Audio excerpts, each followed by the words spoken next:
This is ANN News Brief. A total 2.6 million persons are displaced in Somalia. They are facing major humanitarian crisis in the coming years.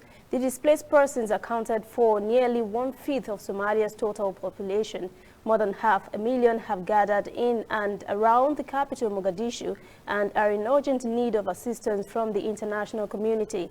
In a temporary settlement some 40 kilometers west of the capital, nearly 1,000 displaced persons live there. Some of them had fled rampant terrorist activities and have given account on how young displaced persons are often recruited by extremist groups because they have no education or survival skills. The Somalian government signed the Kampala Convention, formerly the African Union Convention for the Protection and Assistance of Internally Displaced Persons in Africa, in November this year to protect the rights of displaced people in the country. IDPs hope this will make the government look after them and allow them to settle.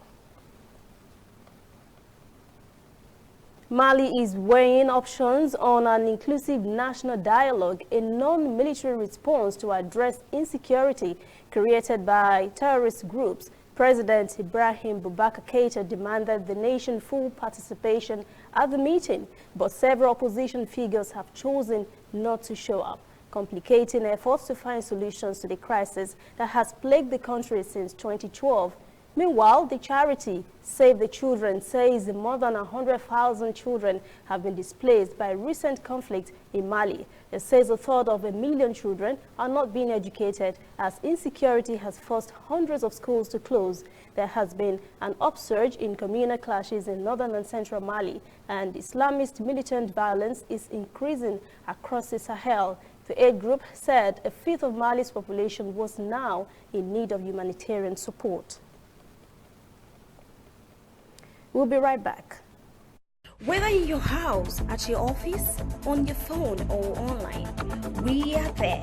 We have the facts behind the headlines. We cut to the chase with the news you really need. We cover every angle. We are the bigger, better news network. We are African News Network. ANN. Watch ANN News on MITV from a truly African spirit. French army boss says the future of West Africa's Sahel region rests on what happens in the coming year.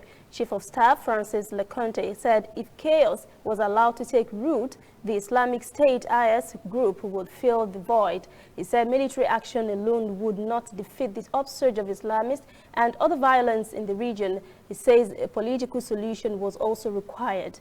Niger, Burkina Faso, Chad, Mali, and Mauritania are the G5 Sahel nations bearing the brunt of attacks by militants linked to IS and Al-Qaeda. The 5 countries have a counter-insurgency force supported by the French troops to fight the militants. General Leconte defended the presence of 4,500 French troops fighting jihadists in the Sahel and said France will soon be taking the battle to the next level. 13 French troops were killed last month when their helicopters collided in Mali while on a combat operation. The force was launched 4 years ago when almost all the attacks by the Islamist militants were in Mali. That is ANN News Brief at 1. For details on these and other breaking stories, visit our website. Platforms, Twitter, Instagram, and Facebook at ANN Africa TV. I'm Lucy Ademi.